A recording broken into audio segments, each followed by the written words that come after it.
First they imported, then they reverse-engineered. Now they innovate in complete secrecy. Starting with nothing but Soviet hand-me-downs, North Korea pulled off one of history's most mysterious armored transformations. Witness the evolution from borrowed Soviet steel to indigenous mountain predators. Starting off with the Soviet supply era, 1945 to 1953. T-34-76. The first tanks to arrive on North Korean soil came from Soviet stockpiles in 1945. These World War II veteran medium tanks with their 76mm guns became the foundation of North Korea's armored forces. They taught an entire generation how tanks actually worked. Up next, the Su-76M. This light self-propelled gun was half tank, half artillery, and completely useful. With 170 delivered, it provided mobile fire support for infantry operations across the rugged Korean terrain. Now this is the T-34-85, the tank that started a war. The Soviets delivered 258 of these upgraded medium tanks before 1950, equipped with the powerful 85mm gun. The 105th Armored Brigade received 120 of these machines and became the spearhead of invasion. On June 25, 1950, these tanks rolled south with devastating effect. Facing no South Korean armor opposition initially, they achieved overwhelming success. Seoul fell within just 5 days. The T-34-85 was the iron fist of North Korean aggression, smashing through defenses and creating the nightmare that became the Korean War. The next one, the IS-2 heavy tank. This beast packed a massive 122mm gun capable of destroying any fortification. Limited numbers were deployed for special breakthrough operations where overwhelming firepower was needed. ISU-152. This assault gun was pure destruction on tracks. Mounting a 152mm howitzer on a heavy chassis, it specialized in bunker demolition and fortified position destruction. When walls needed to come down, the ISU-152 answered the call. Then the Su-100 tank destroyer, armed with a 100mm gun. This was the dedicated anti-armor specialist. Its job was simple: hunt enemy tanks and kill them from long range. Let's move on to the post-war Reconstruction era, 1953 to 1969. T-34-85 continued service. After the armistice, these tanks remained the backbone of North Korean armor. War losses were replaced through Soviet aid programs, and they became the primary training platform for new generations of crews. The legend lived on. Now, this is the T-54, the first true main battle tank to enter North Korean service. This revolutionary design featured a 100mm rifled gun, thick sloped armor, and a low profile perfect for ambush tactics. Deliveries began in the late 1950s and kept coming. Eventually, over 1,600 of these machines filled North Korean tank parks. The T-54 became the foundation for everything that followed. North Korean engineers studied every component, measured every dimension, and learned every secret this Soviet masterpiece could teach them. Next up, the T-55. This improved T-54 variant added crucial NBC protection against nuclear, biological, and chemical weapons. Simplified production features made it easier to maintain in North Korean conditions. Better suited for local crews, it complemented the massive T-54 fleet. The PT-76 arrived next. This amphibious reconnaissance tank could actually swim across rivers thanks to its lightweight aluminum body. Perfect for Korea's numerous waterways, it became a specialized infiltration tool. The swimming tank opened new tactical possibilities. ASU-85. This airborne assault gun mounted an 85mm gun on an incredibly light chassis. Designed for special operations and rapid deployment, it gave North Korea's airborne forces some serious punch. Continuing, the BTR-60P Armored Personnel Carrier. These wheeled vehicles supported tank operations by carrying infantry alongside the armor. They provided the mobility needed for combined arms warfare. Up next, the peak import era, 1970 to 1979. Now, this is the T-62, the tank that changed everything for North Korea. This advanced Soviet export featured a 115mm smoothbore gun, the first smoothbore weapon in North Korean service. It represented cutting-edge technology transfer when it arrived in the mid-1970s. The T-62 became the blueprint for North Korea's future. Engineers disassembled these machines completely, studying every component and documenting every design choice. Every measurement was recorded. Every technology was analyzed. This tank became North Korea's University of Armored Warfare, teaching them how to build their own. Continue watching to see North Korea's first indigenous tanks. Meet the Type 59, a strategic game-changer.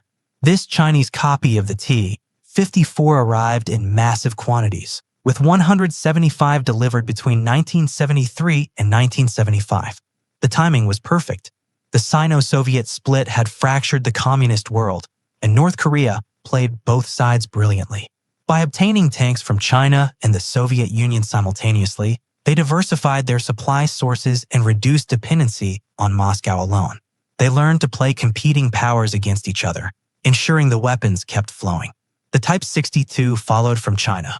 This lightweight tank was specifically built for mountain warfare, making it a perfect match for Korean terrain. Agile and nimble, it could fight effectively in the hillside battles that standard tanks struggled with. Next, the Type 63 amphibious light tank. This Chinese river-crossing specialist could swim across water obstacles under its own power. The infiltration and special operations capability it provided was unlike anything else in the inventory. The Type 69 arrived later. This Chinese upgrade of the Type 59 featured a 100mm smoothbore gun and improved fire control systems. Late 1970s acquisitions brought these more advanced Chinese designs into North Korean service. Up next, the ZSU-57-2. This twin-barreled anti-aircraft tank was a sky-punishing beast. The Soviets delivered 250 complete turrets, which North Korea later experimented with mounting on various hull designs. The massive 57mm twin cannons could shred aircraft and light vehicles alike. The M-1973 and M-1974 armored personnel carriers represented something new. These were among the first indigenous armored vehicles to emerge from North Korean factories. Based heavily on Soviet designs, they were assembled at the Kusong plant. The foundation for true domestic production was being laid. Then the PT-85, an upgraded version of the PT-76. With a better gun and improved armor protection, it enhanced the reconnaissance and amphibious capabilities of the armored forces. The BRDM-2 Scout car complemented the tracked reconnaissance vehicles. These wheeled scouts provided rapid mobility for screening operations and forward observation. Domestic assembly infrastructure expanded dramatically during this period. The Kusong tank plant was established for heavy vehicle production. The Sinhun plant focused on lighter vehicles and components. Engineers received training in reverse engineering and design adaptation. The assembly of Soviet and Chinese designs built the industrial foundation. This infrastructure would prove critical when North Korea decided to go fully indigenous. The T-54 variants accumulated into a mechanical zoo. Numerous subvariants from different production years and different nations created maintenance nightmares. Standardization became desperately needed as the fleet diversity grew unwieldy. T-55AM upgrade packages were applied to extend service life. Indigenous modification attempts began as North Korean engineers experimented with improving their imported fleet. The learning process accelerated. Finally, training and doctrine development matured. With a massive armored force accumulated, North Korea fully adopted Soviet combined arms doctrine. However, mountain warfare specialization began to emerge. The unique requirements of Korean peninsula terrain demanded unique tactical adaptations. What worked on the European plains wouldn't work in Korean mountains. Continuing with the indigenous development era, 1980 to 1991. Now, this is the Kanmaho, North Korea's first truly indigenous tank. Entering service in 1981, this was the breakthrough moment. Based on the reverse-engineered T-62, it bore the name Kanma, meaning Pegasus from Korean mythology. The tank was issued exclusively to elite guard units and forward-deployed formations. Its most distinctive feature was extreme gun elevation angles specifically designed for mountain warfare. Fighting in Korea's rugged terrain required different capabilities than flat European battlefields. The Kanmaho marked the transformation from importer to producer. For an entire decade, this was the most capable platform in North Korean service, and it announced to the world that North Korea could build tanks independently. The Kanmaho M1985 arrived as the first major upgrade cycle. Improved composite armor elements provided better protection against modern anti-tank weapons. A better fire control system increased first-round hit probability. Laser rangefinders were integrated for accurate long-range engagement. Each upgrade enhanced combat effectiveness significantly. Next up, the Kanmaho M1987. This evolutionary refinement focused on night vision capabilities. Like polishing a rough diamond, these incremental advances weren't flashy but were critically important. The tank force was maturing. The Kanmaho M1989 showed pre-collapse Soviet influence in its design improvements. Smoke grenade launchers were added for tactical concealment. NBC system improvements protected crews from weapons of mass destruction. The platform was approaching truly modern capabilities. Then came the Kanmaho M1992, the final Cold War variant. It arrived just as the Soviet Union collapsed, cutting off North Korea's traditional support system. By this point, the design had surpassed the original T-62 capabilities significantly. Performance was comparable to the American M60 patent. This represented the peak of first-generation indigenous design before the next revolution began. The M1978 coax and was something different entirely.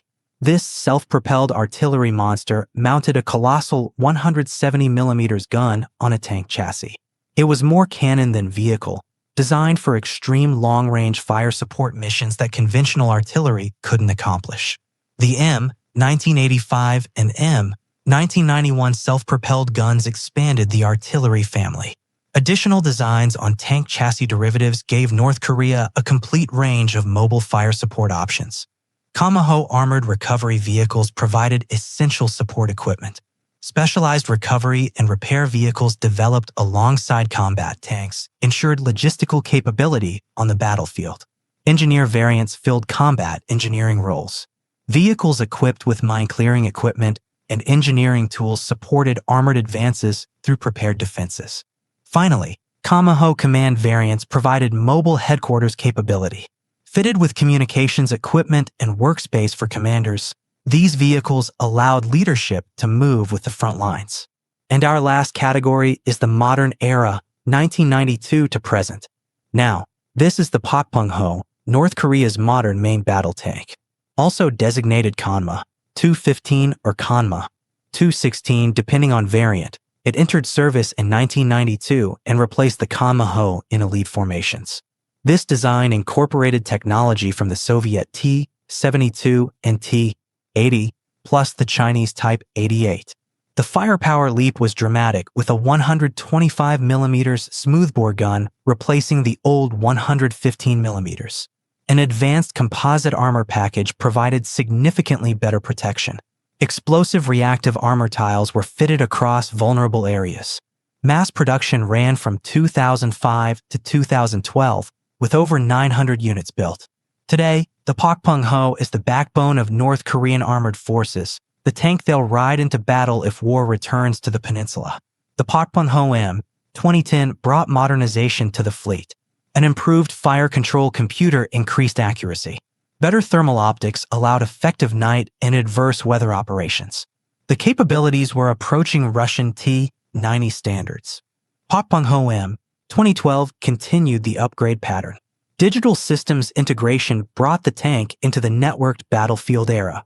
Modern battlefield network capability allowed coordination between multiple vehicles and command posts. The incremental improvement pattern continued relentlessly. The Pakpungho M2016 experimented with revolutionary defensive technology. Active protection system testing began, giving tanks the ability to defend themselves against incoming missiles. Hardkill APS could detect and destroy anti-tank missiles before they struck. The tank was learning to fight back against its hunters. Now, this is the Kanma 2, also known as the Sun Gun 915. Revealed in 2020, this radical departure represented a major technological leap. A fully operational hard-kill active protection system made it among the most advanced tanks in the world in terms of defensive capability. Extensive explosive reactive armor coverage protected against modern threats. One-piece ammunition storage improved crew survivability. The four-man crew configuration optimized combat effectiveness. A possible new engine design suggested complete indigenous development. The design drew clear inspiration from the Iranian Zulfikar and Chinese VT-4, showing North Korea's ability to synthesize technologies from multiple sources. This is the most advanced indigenous tank design North Korea has ever fielded.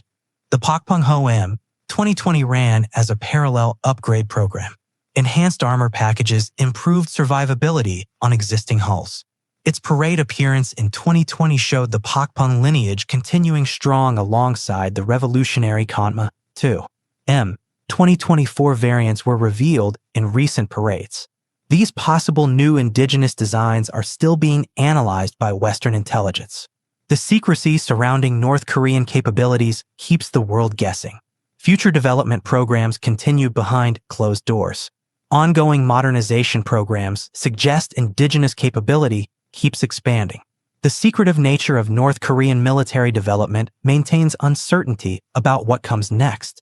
The Kanma II and latest Pakpong-ho variants continue evolving with active protection and modern fire control.